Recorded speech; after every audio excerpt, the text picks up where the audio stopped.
सबसे पहले युवा शक्ति मीडिया पोर्टल के जुड़े हुए सभी लोग और दर्शकों को मेरा प्रणाम नमस्कार। युवा शक्ति न्यूज़ चैनल के निशान जी ने कुछ सवाल मुझसे भेजे हैं और उनका जवाब मुझसे मांगा है अभी बिहार की जो वर्तमान परिदशा है उसके ऊपर। तो इनका पहला सवाल ये है कि अभी जिस तरीके से बिहारी मजदूरों की फ़ौज आ रही है इसका मतलब है कि बिहार में रोज़गार का अवसर कम है। इस पर आपकी क्या राय है? देखिए, अवसर तो बिहार में रोजगार का कम बिल्कुल है, क्योंकि फौज नहीं, एक आप कहिए कि एक बहुत बड़ा तबका, बहुत बड़ा हिस्सा बिहार का जो है वो बाहर में है। वो सिर्फ मजदूर में ही नहीं, वाइट कॉलर जॉब्स में, ब्लू कॉलर जॉब्स में स्टूडेंट्स की तरफ बहुत बड़ी संख्या में लोग बाहर बिहार से लगातार पलायन कर रहे हैं, क्योंकि यहाँ ना शिक्षा की व्यवस्था है, ना यहाँ स्वास्थ्य की व्यवस्था है और ना यहाँ रोजगार की। सिर्फ रोजगार यहाँ पलायन का कारण नहीं है। पलायन के यहाँ कई कारण हैं, जिसमें से एक रोजगार है। रोजगार की स्थिति तो बिहार में बिल्कुल ही ना के बराबर है। और आप, ये मेरे आंकड़े नहीं, सरकारी आंकड़े हैं। 28 लाख लोगों ने रजिस्टर किया, मजदूरों ने रजिस्टर किया बिहार वापस आने के लिए। इतने लोगों ने तो रजिस्टर किया, और इसके अलावा भी कई बड़ी कंपनियों में, छोटी कंपनियों में लोग कई तरह के काम कर रहे हैं बिहार से बाहर। तो एक बिहार का बहुत बड़ा तबका लगातार, मैं तो कई दिनों से इसके ऊपर कह रहा हूँ, बिहार 1820 से बिहार में जो पलायन का क्रिया शुरू हुआ, उस समय लोग जहाज से बाहर जाते थे मजदूर बनकर, बंधुआ मजदूर बनकर पहले गए। उसके बाद कांतराकी, गारमटिया बनकर Suriname, Grenada, Fiji, Antigua, Trinidad जैसे जगह में मजदूरी करने के लिए, खेती करने के लिए भेजा गया। 1920 में इसको बंद किया गया। तो उसके बाद से कलकत्ता, बम्बई, दिल्ली जैसे महानगरों में लगातार बिहारियों को जाना पड़ा शिक्षा के लिए, रोजगार के लिए और मजदूरी के लिए, क्योंकि यहाँ बिल्कुल कोई अर्थव्यवस्था में कोई रोजगार का स्कोप ही नहीं है। और जबकि हमारे राज्य में एक बहुत, आप कह लीजिए, बड़ा अवसर है टूरिज्म से नौकरी जनरेट करने का। हमसे छोटे छोटे कंट्रीज़ हैं यूरोप में, ग्रीस हो गया आपका, नीदरलैंड्स हो गया, इटली हो गया, हमसे छोटा, हमारे राज्य से छोटा है, और जिनका पूरा अर्थव्यवस्था टूरिज्म पे बना हुआ है और टूरिज्म से पे ही निर्भर है। और पूरा देश में आप समझ लीजिए उनमें 70-80% जॉब्स टूरिज्म से बनते हैं, और वो हमसे ज़्यादा समृद्ध हैं। तो ये बिल्कुल कहना सही है कि बिहार में रोजगार के अवसर नहीं हैं। इनका दूसरा सवाल है कि माननीय मुख्यमंत्री जी ने एक प्रोग्राम में दिए गए बयान में कहा है कि बिहार में रोजगार की कमी नहीं है, जो जाते हैं वो शौक से जाते हैं। क्या ये सत्य है, अर्ध सत्य है, या पूरी तरीके से गलत है? मेरा तो मानना है कि ये स्टेटमेंट जो है माननीय मुख्यमंत्री जी का बिल्कुल गलत है। कोई शौक से अपनी मिट्टी छोड़ के नहीं जाता है। ये कह देना कि भाई शौक से लोग बाहर जाते हैं, यहाँ रोजगार बहुत है, तो ये बिल्कुल गलत स्टेटमेंट है। मेरे जैसे कई बच्चे पढ़ने के लिए बाहर गए और उसके बाद फिर अच्छी नौकरी के लिए बाहर ही रह गए। आप दिल्ली में किसी लोअर कोर्ट में चले जाएं, वहाँ वकीलों को, मैं खुद वकील हूँ इसलिए मैं इस चीज़ को अपने पेशे के हिसाब से बता रहा हूँ कि बिहार में पटना हाई कोर्ट में आप बेस्ट लॉयर कर लीजिए क्रिमिनल साइड में, उनकी फ़ीस कितनी होगी? 25 से 50 हज़ार, इतनी फ़ीस दिल्ली में लोअर कोर्ट में सीनियर वकील कमाते हैं। तो आप खुद ही कंपेयर कर लीजिए, दिल्ली ही क्यों, आप किसी और जगह से कंपेयर कर लीजिएगा, रांची से कंपेयर कर लीजिए, बिहार से, हर जगह सबकी स्थिति। कोई शौक से अपनी मिट्टी छोड़ के नहीं जाता है। बाहर जाने के बाद हमें बिहारी भैया और तरह तरह के स्टेटमेंट से नवाजा जाता है, बेइज्जत किया जाता है। तो कोई अपनी मिट्टी छोड़ के बाहर बेइज्जत होने शौक से नहीं जाता है। तो ये बिल्कुल सवाल, ये जो स्टेटमेंट है ये बिल्कुल गलत है। बच्चे, अगर आप यहाँ पर अच्छी शिक्षा व्यवस्था आप उपलब्ध नहीं करवा पा रहे हैं, तभी बच्चे मेरे जैसे बाहर, मैं 8वीं कक्षा में ही मैं बाहर चला गया था पढ़ने के लिए दिल्ली। 12वीं तक मैंने दिल्ली में पढ़ाई की, उसके बाद 5 साल मैंने पुणे में लॉ की पढ़ाई की। पुणे में आप देखेंगे लगभग सारे कॉलेजेस में 70-80% बच्चे बिहार के होते हैं। मेरे बैच में 30 से 40 बच्चे बिहार के, 200 का बैच था, उसमें से 30 से 40 बच्चे बिहार से थे। तो आप खुद समझ सकते हैं कि कोई शौक से बाहर नहीं जाना चाहता है। बाहर जाके कितनी प्रताड़ना हमें झेलनी पड़ती है वो हम ही जानते हैं।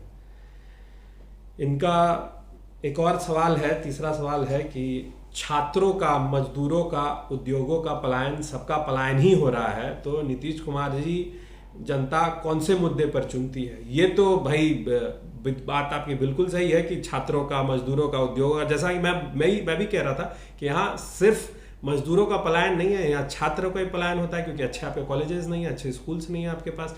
उसके बाद यहाँ अच्छे जो खुले भी हैं, नेशनल यूनिवर्सिटीज़ खुली है, निफ्ट खुला है, IIT खुला है, ये खुलने के बाद भी यहाँ से अच्छे प्लेसमेंट नहीं होते हैं, तो लोग यहाँ पढ़ना नहीं चाहते हैं, इसलिए बाहर जा रहे हैं। तो कई वजह से लोग बाहर जा रहे हैं। और लोग क्यों चुनते हैं, तो ये तो भाई लोगों को सवाल का जवाब देना पड़ेगा। हमारा बस चले तो भाई हम ऐसी सरकार के तो हम शुरू से खिलाफ हैं। हम तो चाहते हैं जल्द से जल्द ये सरकार जाए, क्योंकि यह मानवीय सरकार है, इनको किसी की चिंता नहीं है। बाढ़ आता है तब हाथ खड़ा कर लेते हैं, मजदूरों को लाना होता है तब हाथ खड़ा कर लेते हैं, और शिक्षकों के साथ वार्ता करने की बात आती है, शिक्षकों के हालत सुधारने की बात होती है तो उसमें हाथ खड़ा कर लेते हैं। तो ये सरकार लोग क्यों चुन रहे हैं, ये तो जनता को जवाब देना पड़ेगा कि भाई ये हाथ खड़े कर देने वाली सरकार आप क्यों चुन रहे हैं। ये सवाल जनता से होना चाहिए। जनता इसको तय करे कि भाई आपको ऐसे अमानवीय सरकार के साथ आप क्यों झेल रहे हैं, जी रहे हैं। सिर्फ इस वजह से कि आपको जंगल राज का डर दिखाया जा रहा है, आप सिर्फ इस वजह से कि धर्म के नाम पर, जात के नाम पर, एक पार्टी विशेष के नाम पर आप इनको चुन रहे हैं। तो भी जवाब इस सवाल का मुझे लगता है कि ये सवाल जनता से होना चाहिए। जनता तय करे कि भाई ये इतनी अमानवीय सरकार को जो लगातार पलायन को भी नहीं रोक पा रही है 15 साल से, तो ये सवाल जनता से होना चाहिए। ये ज़्यादा बेहतर रहेगा मेरे हिसाब से। इनका अगला सवाल है कि सुशील मोदी जी का ये कहना है कि हमारे पास संसाधनों की कमी नहीं है। आप अगर लालू यादव के जंगल राज से डरा कर वोट लेते हैं तो क्या आपकी सरकार के विकास के दावे पर प्रश्न चिन्ह नहीं खड़ा होता है?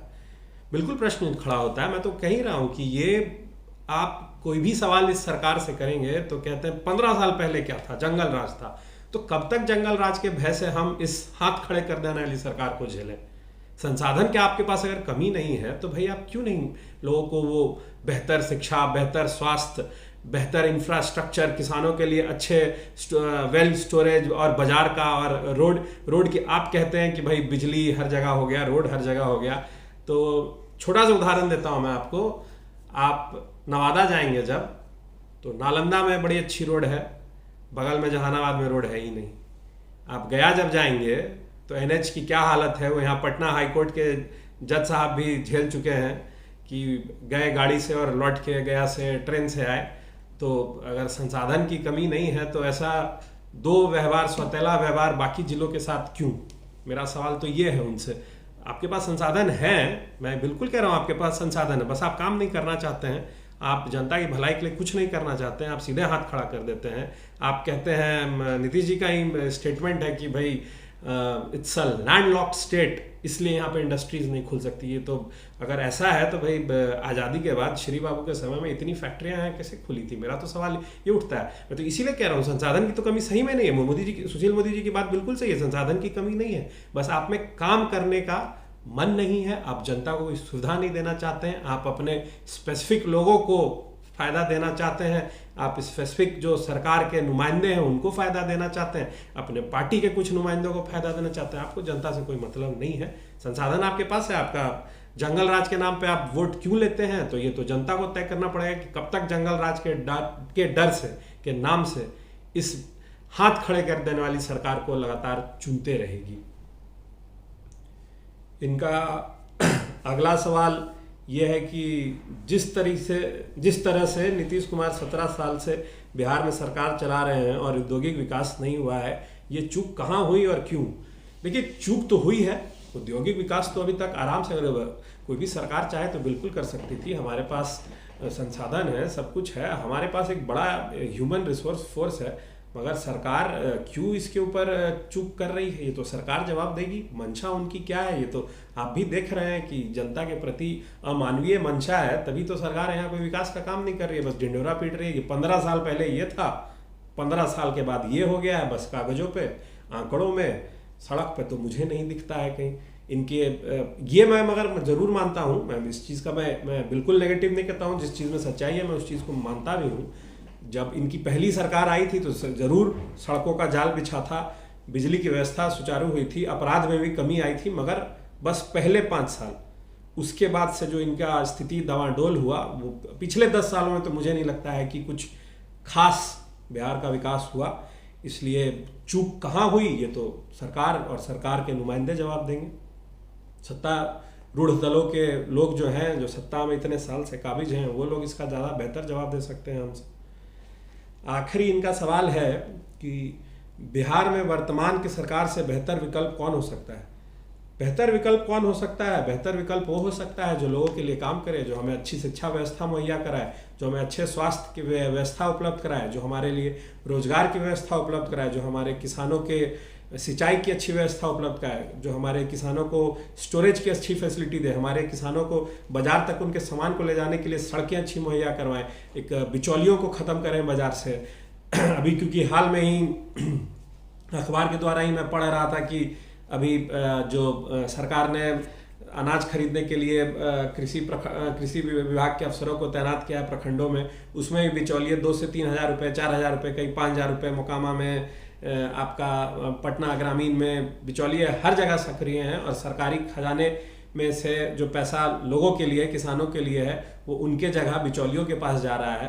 तो जो हमारे बेहतरीन विकल्प के लिए, जो हमारे सुनहरे भविष्य के लिए काम करे, जो हमारे शिक्षकों के लिए काम करे, जो हमारे शिक्षकों के लिए सोचे, क्योंकि शिक्षक हमारा भविष्य है, शिक्षक ही हमारा भविष्य बनाते हैं। और ये सरकार ना हमारे बारे में सोचती है, ना शिक्षकों के बारे में सोचती है। जब तक यहाँ शिक्षा व्यवस्था सुचारू नहीं होगी तो आप कैसे बेहतरीन भविष्य का आप परिकल्पना करते हैं। इसलिए मेरे हिसाब से जो शिक्षा, स्वास्थ्य, सिंचाई और रोजगार के ऊपर, नौजवानों के ऊपर विचार करे, वही बेहतर विकल्प होगा। ये इनका आखिरी सवाल था। आशा करता हूँ कि मैंने इनके सभी सवालों का उनके मन मुताबिक जवाब दे दिया हो, और आपसे फिर वार्ता होगी, फिर कभी। धन्यवाद।